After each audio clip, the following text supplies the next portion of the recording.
નમસ્તે બાળ મિત્રો, જય શ્રી કૃષ્ણ.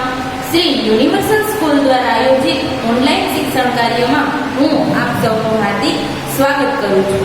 તો બાળ મિત્રો, આજે આપણે વિષય ગુજરાતીમાં પાઠ 7 કલાકારની ભૂલ એમાં આજે આપણે લેક્ચર 3 માં થોડા પ્રશ્ન જવાબ સમજવાના છે. તો આજે આપણે જોઈએ પ્રશ્ન કે મોહન કેવી રીતે પકડાઈ ગયો. તો બાળ મિત્રો, આપણે લેક્ચર 1 માં પાઠની સમજૂતી મેળવી. લેક્ચર 2 માં આપણે થોડા ઘણા પ્રશ્નો આપણે સમજ્યા, પછી હજી થોડા છે એ આપણે લેક્ચર 3 માં સમજીએ. તો એ પહેલો પ્રશ્ન આપણે જોઈએ કે 18મો પ્રશ્ન છે કે મોહન કેવી રીતે પકડાઈ ગયો. તો બાળ મિત્રો, આપણે બધાને ખબર જ છે કે આ પાઠ કયો છે, કલાકારની ભૂલ. તો આ પાઠમાં મોહન છે એ શું હતો, તો એ કલાકાર શું બનાવતો હતો, તો કે મૂર્તિ બનાવતો હતો. હવે મૂર્તિ છે એ કેવી સરસ બનાવતો હતો કે જેવો માણસ હોય એવી જ મૂર્તિ એ બનાવતો હતો, માટીમાંથી અથવા લાકડામાંથી અથવા પથ્થરમાંથી. તો આપણે છે એને આમાં મોહન કેવી રીતે પકડાઈ ગયો આપણે એ પૂછવામાં આવ્યું. તો જ્યારે યમદૂત છે એ મોહનને લેવા આવે છે ત્યારે મોહન છે એ બધી મૂર્તિઓની વચ્ચે ઊભો રહી જાય છે. એટલે મોહન છે એની વચ્ચે ઊભો હોય એટલે એને દૂત ઓળખી શકતો નથી. એક વખત તો દૂત ચાલ્યો જાય છે મોહનને લીધા વગર, જ્યારે યમરાજાએ એને કીધું હોય છે કે તું મોહન છે એને લઈ આવે, એનું આયુષ્ય પૂરું થઈ ગયું છે. તો પછી દૂત પાછો એને ખીજાય છે. પછી યમરાજ શું ખીજાણા હતા કે મૂર્ખ, મોહન એક જ છે પણ એ બુદ્ધિશાળી કલાકાર છે અને તું એનાથી બની ગયો છે. આપણે તો દેવતા છીએ, થોડી બુદ્ધિ ચલાવ એટલે જીવતો મોહન પકડાઈ જશે. એનું આયુષ્ય પૂરું થઈ ગયું છે એટલે આપણે એને જીવતો રાખવાનો નથી. હવે દૂત છે એને યમરાજા ખીજાય છે એટલે દૂત ફરીથી આવે છે. હવે ફરીથી છે એ બધી મૂર્તિઓ શાંતિથી જોવે છે, એક પછી એક મૂર્તિને ધીમે ધીમે જોવા લાગે છે અને મોહન પકડાઈ જાય છે. તો આપણે જોઈએ કે કઈ રીતે મોહન પકડાઈ ગયો હતો, દૂતના હાથમાં કઈ રીતે આવી ગયો. જુઓ, દૂત ફરીથી મોહનને લેવા આવ્યો, ફરીથી લેવા આવ્યો. આ વખતે તેને એક પછી એક મૂર્તિઓ શાંતિથી જોવા લાગ્યો. બધી મૂર્તિઓ કેવી લાગતી હતી, જીવંત. એટલે કે 11 મોહન ઉભા હતા તો બધા મોહન એમ છે કે જીવતા જ છે, એટલી સરસ મોહને મૂર્તિ બનાવી હતી. એટલે દૂત છે એ વિચારતો હતો. મોહન પણ આંખ પટપટાવતો ન હતો. મોહન છે એ આંખ પટપટાવતો ન હતો કારણ કે મૂર્તિ આંખ ન પટપટાવે. એટલે જ્યારે દૂત એની પાસે આવે ત્યારે મોહન છે એ પણ આંખ પટપટાવતો ન હતો અને એનો શ્વાસ છે એ પણ થોડી વાર રોકી રાખતો હતો. દૂત ધીમેથી બોલ્યો. હવે જો દૂતને યમરાજ ખીજાણા એટલે આ વખતે કંઈક નવું વિચારવું પડે ને મોહનને પકડવા માટે. એટલે દૂત છે એ ધીમેથી બોલ્યો, ભાઈ મોહન, તું ચતુર છો, કલાકાર છો, મૂર્તિઓ સર્જવામાં નિષ્ણાંત છો, પણ મૂર્તિમાં એક ભૂલ રહી ગઈ છે. મૂર્તિમાં એક ભૂલ રહી ગઈ છે. દૂત કેવું સરસ બોલ્યો કે ભાઈ મોહન, તું ચતુર છો, કલાકાર છો, મૂર્તિઓ સર્જવામાં નિષ્ણાંત છો, પણ મૂર્તિમાં એક ભૂલ રહી ગઈ છે. હવે આ સાંભળીને મોહન છે એકદમ બોલી ઉઠ્યો, સી ભૂલ છે. હવે બાળ મિત્રો, જે મૂર્તિઓ છે એ તો કઈ બોલવાની નથી. સાચો મોહન છે એકદમ બોલી ઉઠ્યો કે સી ભૂલ છે અને તે પકડાઈ ગયો. તો બાળ મિત્રો, જુઓ મોહન કેવી રીતે પકડાઈ ગયો. મોહનને ફરીથી દૂત લેવા માટે આવે છે. તેને આ વખતે એક પછી એક બધી મૂર્તિઓને શાંતિથી જોવે છે અને બધી મૂર્તિઓ દૂતને તો જીવંત જ લાગે છે. મોહન પણ આંખ પટપટાવતો ન હતો. એટલે દૂત કે મારે કાંઈક તો એવું કરવું જ જોશે, નકર આ વખતે તો પાછા યમરાજા મને ખીજાશે. એટલે દૂત ધીમેથી મૂર્તિઓની બાજુમાં જાય અને બોલ્યો કે ભાઈ મોહન, તું ચતુર છો, કલાકાર છો, મૂર્તિઓ સર્જવામાં નિષ્ણાંત છો, પણ મૂર્તિમાં એક ભૂલ રહી ગઈ છે. આ સાંભળીને મોહન એકદમ બોલી ઉઠ્યો, સી ભૂલ છે અને મોહન પકડાઈ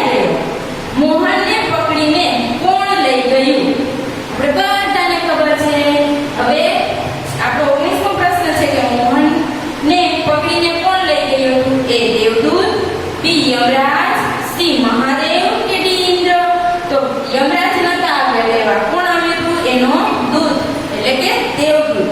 તો આપણે દેવદૂતમાં જેનો ક્રમાંક છે એ આપણે અહીં ખાનામાં લખીશું. હવે 20મો પ્રશ્ન કે કલાકાર મોહન વિશે આપણે 4-5 વાક્ય લખો. એટલે કે મોહન છે એ કઈ જેવો તેવો માણસ નતો. કેટલી સરસ મજાની મૂર્તિઓ બનાવતો હતો. ખૂબ જ હોશિયાર માણસ છે. તો આપણે એના વિશે 4-5 વાક્ય લખવાના છે. તો મોહન છે એ એક શિલ્પી હતો. પહેલું વાક્ય છે કે મોહન એક શિલ્પી હતો. તેનું પૂરું નામ તુલમોહન હતું.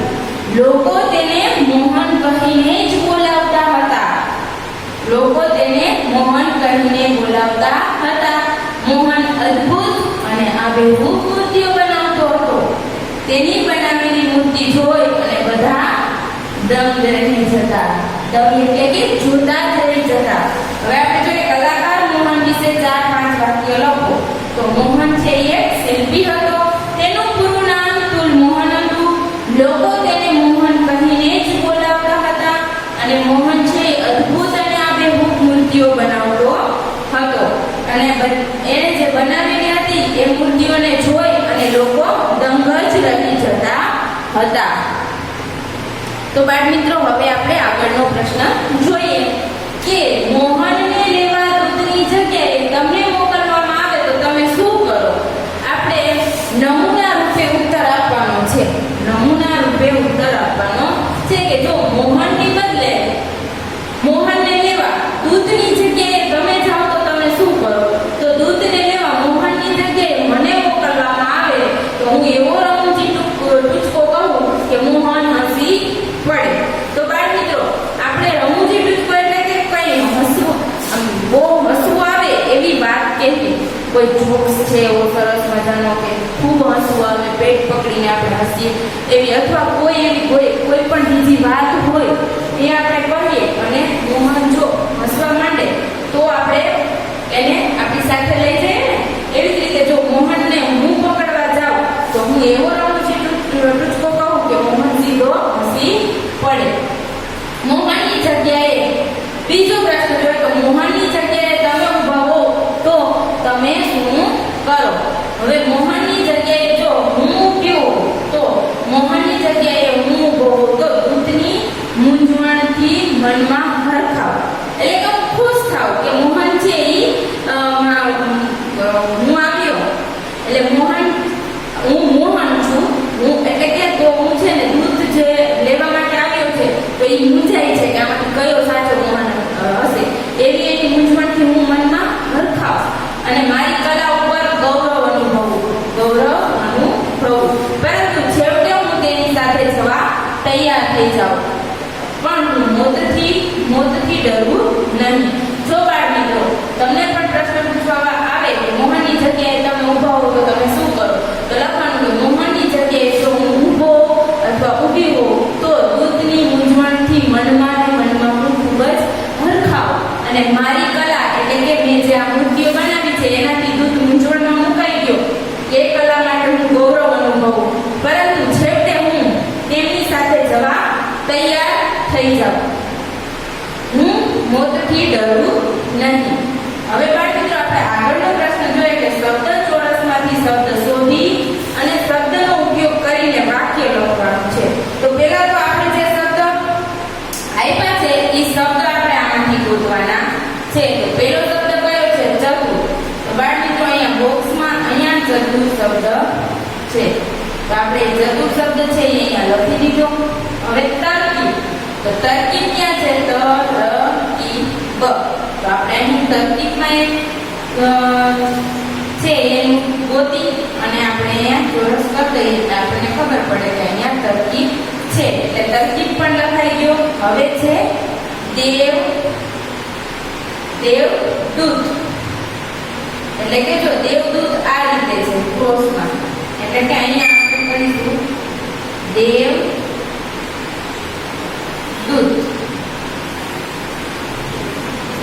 આપણું દેવદૂત ત્રીજો શબ્દ. હવે છે ચોથો શબ્દ ચોર. એટલે કે ચોર આપણો અહીંયા શબ્દ છે ચોર. પછી છે કલાકાર. તો કલાકાર છે એ સાવ નીચે છે. આપણે આવી રીતે તમને જો પેપરમાં પૂછાય તો આવી રીતે શબ્દ ગોતી અને પછી એનો શબ્દ છે એનું આપણે વાક્ય બનાવવાનું. હવે છેલ્લો શબ્દ છે બરાબર. બરાબર શબ્દ આપણો અહીં આપેલો છે. હવે આપણે એના બધા વાક્ય બનાવશું. કેટલા શબ્દ થયા? 6. ચતુર, તરકીબ, દેવદૂત, ચોર, કલાકાર અને બરાબર. સમજાઈ ગયું બાળ મિત્રો? 6 શબ્દ છે. એક છે ચતુર, તરકીબ, દેવદૂત, ચોર, કલાકાર અને બરાબર. હવે આપણે જે શબ્દ છે એના આપણે વાક્ય બનાવવાનું છે. તો ચતુર, તો બાળ મિત્રો ચતુર હોય એમ તમે કોઈ પણ વાક્ય બનાવી શકો. તો આપણે અહીંયા લખ્યું છે કે બીરબલ ખૂબ જ ચતુર હતો. હવે તરકીબ એટલે કે મુશ્કેલ કામ તરકીબથી કરી શકાય, એટલે કે યુક્તિ. તરકીબ એટલે કે યુક્તિ, કંઈ પણ એવી સરસ મજાની યુક્તિ કાઢી અને મુશ્કેલ કામ હોય એ પણ આપણે સહેલી રીતે કરી શકીએ છીએ. દેવદૂત એટલે કે દેવદૂત દેવોની આજ્ઞાને અનુસરે છે. આપણે દેવદૂત છે એનું વાક્ય બનાવવાનું છે. દેવદૂત એટલે કે જે ભગવાન યમરાજ છે, કોઈ પણ હોય એમ દેવતા, જે મોટા દેવો છે એના દૂતો છે એની આજ્ઞા અનુસાર છે ને કામ કરે છે. ચોર એટલે કે ચોર ચોરી કરે છે. એ વાક્ય આપણે બનાવવાનું છે કે ચોર ચોરી કરે છે. કલાકાર તો ઈશ્વર મહાન કલાકાર છે. જો બાળ મિત્રો આપણે બધા તો મનુષ્ય છીએ. કોણે બનાવ્યા છે? આપણે તો ઈશ્વરે બનાવ્યા છે. અને આપણે પણ આપણામાં જીવ છે, આપણા શરીરની અંદર કેટલી બધી ઇન્દ્રિયો છે. એવી રીતે પૃથ્વી ઉપર ઘણી બધી એવી વસ્તુઓ છે કે જે ઈશ્વરે બનાવેલી છે. તો બાળ મિત્ર ઈશ્વરથી મોટો કોઈ કલાકાર છે નહીં. તો ઈશ્વર છે એ મહાન કલાકાર છે. બરાબર. તો કામ બરાબર કર્યું છે ને, આપણે વાક્ય બનાવવાનું છે કે બરાબર. તો કામ બરાબર કર્યું છે ને, તો અહીં આપણને પ્રશ્ન પૂછવામાં આવ્યો છે. તો બાળ મિત્રો હવે આપણે આગળનો પ્રશ્ન જોઈએ કે સમાનાર્થી શબ્દ લખો. તો પહેલો શબ્દ છે મૂર્તિ. સમાનાર્થી શબ્દ છે મૂર્તિ. તો મૂર્તિ એટલે કે પ્રતિમા. મૂર્તિ એટલે પ્રતિમા. હવે બીજો શબ્દ છે મિત્ર. બીજો શબ્દ છે મિત્ર. મિત્ર એટલે કે દોસ્ત. મિત્ર એટલે દોસ્ત. એના જેવો સમાન શબ્દ છે એ આપણે લખવાનો છે. સમાનાર્થી શબ્દ એટલે કે જે શબ્દ પૂછ્યો છે એના જેવો સમાન શબ્દ આપણે લખવાનો. મૂર્તિ તો પ્રતિમા, મિત્ર તો દોસ્ત. હવે પ્રાણ તો શું થશે? જીવ અથવા ચેતના. જીવ અથવા ચેતના, એમાં આપણે બે શબ્દ છે. પ્રાણ એટલે કે આપણામાં જીવ છે અને ચેતના છે. જેમ આપણે પ્રાણ કહીએ એમ જીવ અને ચેતના. હવે દ્વાર એટલે કે બારણું. દ્વાર એટલે કે બારણું. ચોકીદાર એટલે કે રખેવાળ. ચોકીદાર એટલે કે રખેવાળ. હવે છઠ્ઠો શબ્દ આપણે જોઈએ કે તફાવત એટલે કે ફરક અથવા ભેદ. તફાવત આપણે એમ કે એમાં તફાવત છે, એમાં કઈ ફરક છે, એમાં કઈ ભેદ છે. કળા એટલે કે કલા. મૃત્યુ એટલે કે મરણ. તરકીબ એટલે કે યુક્તિ. મૂર્ખ એટલે કે બેવકૂફ.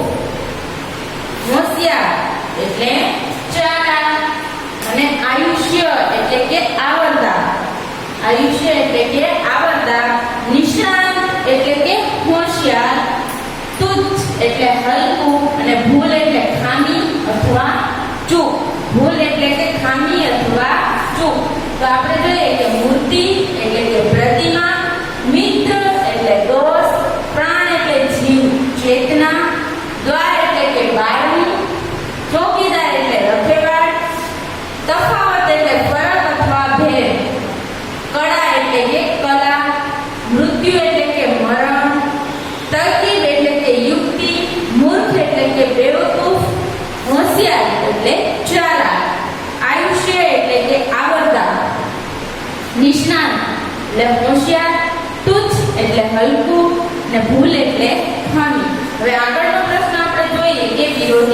શબ્દ લખો.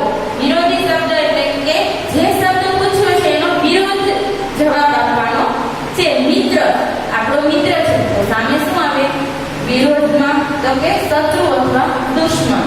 આપણો જે શત્રુ મિત્ર તો આપણો બેસ્ટ ફ્રેન્ડ એટલે શત્રુ અથવા દુશ્મન. મૃત્યુ એટલે કે જન્મ. મૂર્ખ એટલે કે સમજદાર. ચોર એટલે સાહુકાર. વૃદ્ધ એટલે યુવાન. દેવતા એટલે કે દાનવ. અને શાંતિ એટલે અશાંતિ. તુચ્છ એટલે કે મહાન. હવે આપણે પાછા જોઈએ વિરોધી શબ્દ. મિત્ર એટલે શત્રુ અથવા દુશ્મન. મૃત્યુ તો જન્મ. મૂર્ખ તો સમજદાર. ચોર તો શાહુકાર. વૃદ્ધ તો યુવાન. દેવતા તો દાનવ. શાંતિ તો અશાંતિ. અને તુચ્છ તો મહાન. તો બાળ મિત્રો આપણે આગળનો પ્રશ્ન જોઈએ કે રૂઢિપ્રયોગ છે એનું આપણે કે રૂઢિપ્રયોગનો અર્થ આપી વાક્ય પ્રયોગ કરો. રૂઢિપ્રયોગ એટલે કે જે આપણે વાક્ય છે કે દંગ થઈ જવું એ આપણો રૂઢિપ્રયોગ છે. એનું પહેલા આપણે અર્થ આપવાનો છે અને પછી એનું આપણે વાક્ય લખવાનું છે. તો બાળ મિત્રો આપણે જોઈએ કે દંગ થઈ જવું એટલે કે આશ્ચર્યચકિત થઈ જવું. દંગ થઈ જવું એટલે કે આશ્ચર્યચકિત થઈ જવું. હવે વાક્ય શું છે કે મોહને બનાવેલી મૂર્તિઓ જોઈને લોકો દંગ જ થઈ જતા. દંગ એટલે કે જોતા જ રહી જતા. આશ્ચર્યચકિત થઈ જવું. દંગ રહી જવું એટલે કે આશ્ચર્યચકિત થઈ જવું. મોહન એટલી સરસ મૂર્તિઓ બનાવતો હતો કે લોકો એને જોઈને દંગ જ રહી જતા હતા અથવા આશ્ચર્યચકિત થઈ જતા હતા. બે જે વાક્ય આપ્યા છે આપણે એ બેમાંથી ગમે તે તમે વાક્યમાં એક લખી શકો. એટલે જો મોહને બનાવેલી મૂર્તિઓ જોઈ લોકો આશ્ચર્યચકિત થઈ ગયા એમ પણ તમે લખી શકો છો. હવે બીજું વાક્ય આપણે જોઈએ કે આયુષ્ય સમાપ્ત થઈ જવું. બીજો રૂઢિપ્રયોગ છે કે આયુષ્ય સમાપ્ત થઈ જવું. તો એનો જવાબ એટલે કે અર્થ શું છે, શું થાય તો કે જીવનનો સમય પૂરો થઈ જવો. એટલે કે જીવન જીવવાનો સમય પૂરો થઈ જવો એટલે કે મૃત્યુ નજીક છે. તો હવે આપણે એનું વાક્ય બનાવવાનું છે કે મોહનનું આયુષ્ય સમાપ્ત થઈ ગયું હતું. તમે ગમે તે વાક્ય લખી શકો છો પરંતુ એની અંદર આ રૂઢિપ્રયોગ જે પૂછ્યો છે એનો સમાવેશ થવો જોઈએ. જેવી રીતે આપણે કેમ શબ્દમાંથી વાક્ય બનાવવાનું હોય તો એ શબ્દ કેમ આપણે વાક્યમાં પ્રયોગ કરીએ છીએ એવી જ રીતે આ વાક્યમાં જે રૂઢિપ્રયોગ પૂછ્યો છે એનો પ્રયોગ થવો જોઈએ. મોહનનું આયુષ્ય સમાપ્ત થઈ ગયું. મોહનનું આયુષ્ય સમાપ્ત થઈ ગયું. એવી રીતે એનો અર્થ છે કે જીવવાનો સમય પૂરો થવો. હવે ત્રીજો રૂઢિપ્રયોગ છે કે બની જવું. આપણે કોઈના દ્વારા બની ગયા તો શું થાય? છેતરાઈ જવું. આપણે છેતરાઈ જાય એવી રીતે ગમે કોઈ મીઠી મીઠી એવી એની વાતો કરતો હોય ને આપણે છેતરી ગઈએ એટલે કે બની જઈએ. તો આપણે એનું વાક્ય શું થાય કે સારી સારી વાતો કરી સેલ્સમેન જે આપણા ઘરે ઘણી વખત તમે જુઓ કે શેમ્પૂ અથવા કોઈ પણ એવી વસ્તુઓ જે ઘરે વેચવા આવે છે, કોઈ બ્લેન્ડર છે, ગમે કઈ એવી ઇલેક્ટ્રિક વસ્તુઓ છે એ વેચવા થયેલો બેગ લઈને આવતા હોય એને શું કહેવાય? સેલ્સમેન. એ કેટલી સરસ મીઠી મીઠી વાતો કરી અને માણસને બનાવતા હોય એટલે કે છેતરતા હોય છે. પરંતુ સેલ્સમેન છે અહીંયા એ કમળાબેનને બનાવી ગયું. જો વાક્યમાં શું છે કે સારી સારી વાતો કરી સેલ્સમેન કમળાબેનને બનાવી ગયો. આપણે પહેલેથી પાછળ રૂઢિપ્રયોગ જોઈએ કે દંગ થઈ જવું એટલે કે આશ્ચર્યચકિત થઈ જવું. મોહને બનાવેલી મૂર્તિઓ જોઈ એનું વાક્ય છે કે મોહને બનાવેલી મૂર્તિઓ જોઈને લોકો દંગ જ રહી ગયા. આયુષ્ય સમાપ્ત થઈ જવું એટલે કે જીવવાનો સમય પૂરો થવો. મોહનનું આયુષ્ય સમાપ્ત થઈ ગયું હતું એનું વાક્ય છે. ત્રીજો રૂઢિપ્રયોગ છે કે બની જવું એટલે કે છેતરાઈ જવું. સારી સારી વાતો કરી સેલ્સમેને કમળાબેનને બનાવી દીધા અથવા કમળાબેનને બનાવી ગયું. જોડણી સુધારી ફરીથી લખો. આગળનો આપણો 28મો પ્રશ્ન છે કે આપણે અહીં જોડણી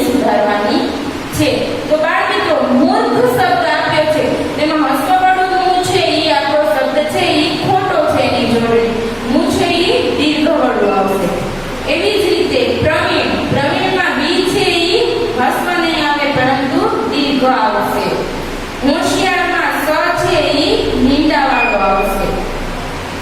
નિપુણ તેમાં ની છે એ હસ્વ છે, દીર્ઘ છે, સોરી, તો આપણે અહીં હસ્વ આવશે. અને પુ છે એ અહીં દીર્ઘ વાળું આપ્યું છે પરંતુ હસ્વ વાળું આવશે. નિપુણ.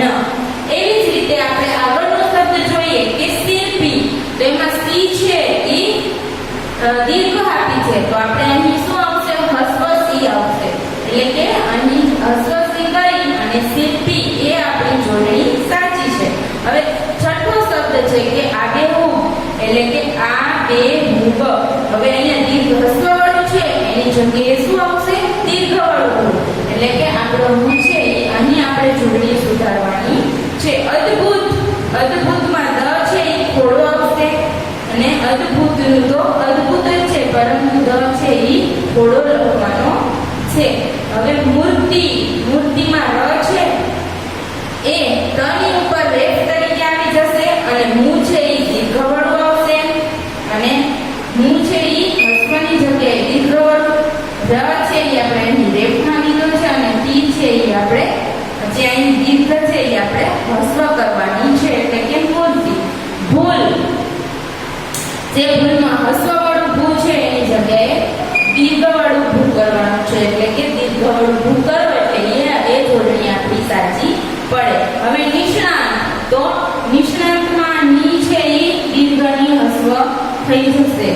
આયુષ્ય, આયુષ્ય, તો એમાં યુ છે એ દીર્ઘ વાળું છે, તો આપણે શું આવશે? હસ્વ વાળું યુ આવવાનું છે.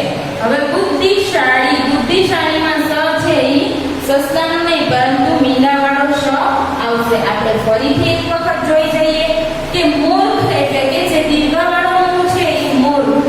પ્રવીણ, તો બી છે એ હસ્વ દીર્ઘ આવશે. હોશિયાર, તો સી છે એ હસ્વ આવશે. નિપુણ, તો એમાં ની અને પુ જો બંનેમાં દીર્ઘ છે તો બે હસ્વ વાળું થશે. શિલ્પી, તો સી છે એ હસ્વ થશે. આબેહૂબ, તો ભૂ છે એ દીર્ઘ વાળું થશે. અદ્ભુત, અદ્ભુતમાં દ છે એ ખોડો આવશે. મૂર્તિ, તો મૂર્તિમાં જે આપણે મ છે એ દીર્ઘ વાળું, ટી છે એ હસ્વ અને ઉપર આવશે રેફ. હવે ભૂલમાં ભૂ છે એ દીર્ઘ વાળું. નિષ્ણાંત, ની છે એ હસ્વ. આયુષ્ય એટલે યુ છે એ હસ્વ વાળું અને બુદ્ધિશાળીમાં શ છે એ મીંડાવાળો આવશે.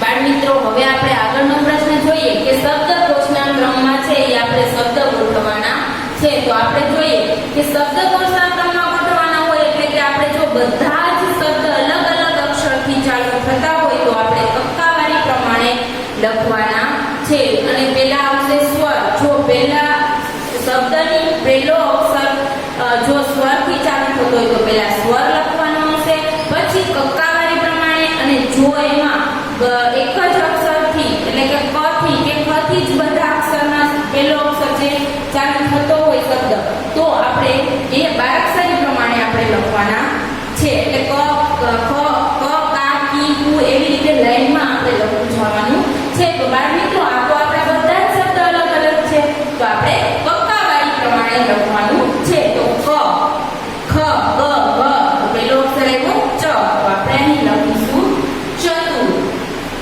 હવે આપણે બીજો શબ્દ શું આવશે? એવી રીતે ક, ખ, ગ, ઘ, ચ, છ, ઝ, ત. શું આવ્યું? ઝ, ઢ, ઢ, ઢ, ત આવ્યો. તો આપણે બીજો શબ્દ લખીશું તર્કી. ત, થ, દ, ધ, ન, ચ, છ, બ, ભ, મ. શું આવ્યું? મ. હવે તો મ આવ્યો ને, તો મ નામથી તો આપણે મ અક્ષરથી તો બે શબ્દ ચાલુ થાય. તો આપણે પેલો મૂર્તિ લખીશું કે પેલા મોહન? તો આપણે બારાક્ષરી પ્રમાણે જોવા. પેલા મુ આવશે કે પેલા મુ આવશે? તો પેલા આવશે મુ, દીર્ઘ વાળું. તો આપણે અહીં લખીશું મૂર્તિ. હવે પછી આવશે મોહન, એટલે આપણે અહીં લખીશું મોહન. અને છેલ્લે આવશે યમદૂત. ય છે અક્ષર પેલો છે એટલે ય છે એ કકામાં છેલ્લે આવે, જે આપણને શબ્દ પૂછ્યા છે એમાંથી. તો આપણે યમદૂત છેલ્લે લખીએ. હવે આપણે જોઈએ શિલ્પી, આબેહૂબ, કલાકાર, તફાવત અને નિષ્ણાત. તો બાળ મિત્રો, આમાં તો એક આપણે સ્વરથી ચાલુ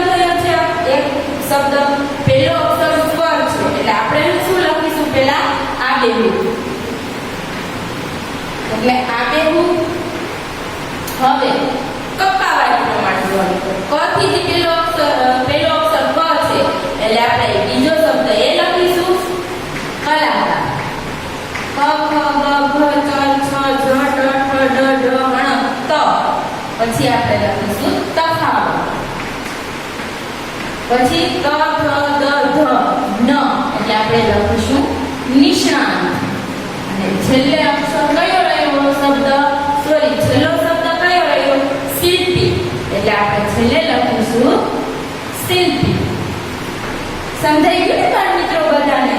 હા, તો હવે આપણે ઉદાહરણ પ્રમાણે નીચેનો આપણે બીજો છેલ્લો છે આપણો પ્રશ્ન છે કે ઉદાહરણ પ્રમાણે શબ્દો બનાવીએ. તો અહીંયા શું છે? ઉદાહરણ પ્રમાણે જોઈએ તો અહીંયા આપણે લખીશું ઉદાહરણ પ્રમાણે જોઈએ કે પગાર.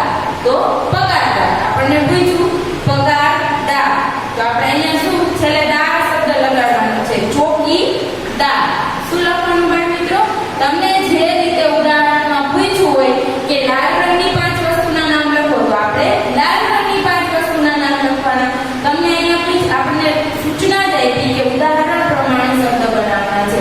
તો આપણે અહીંયા શું આપ્યું? પગાર. પગારદાર. એવી જ રીતે આ બધા શબ્દ આપણને દાર શબ્દ લગાડી છે અને શબ્દ બનાવવાનો છે.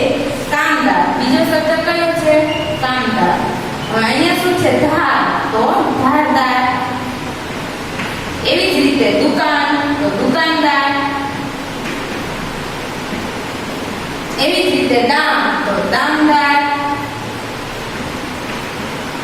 ફોજ. તો ફોજદાર. અમલ. તો અમલદાર. નામ. તો નામદાર. અને ઇનામ. તો ઇનામદાર. તો બાળ મિત્રો તમે જોયું આપણે કે ઉદાહરણ પ્રમાણે પૂછ્યું છે તો આપણે એ પ્રમાણે શબ્દ લખ્યા છે. અને જો બાળ મિત્રો હવે તમને પૂછવામાં આવે આગળ કે આપણને કોઈ પણ વિશે 4-5 વાક્ય આપણને લખવાના છે કે જો હું શિલ્પી હોઉં તો શું કરું? કે જો હું શિલ્પી હોઉં તો અદ્ભુત અને આબેહૂબ મૂર્તિઓ બનાવું. મારી બનાવેલી મૂર્તિ જોઈ અને લોકો દંગ જ રહી જાય એટલી સરસ હું મૂર્તિઓ બનાવું. પરંતુ જો મને આ મૂર્તિઓનું કામ કરતી હોઉં અથવા કરતો હોઉં તો હું કોઈને છેતરવા માટે એનો ઉપયોગ ન કરું.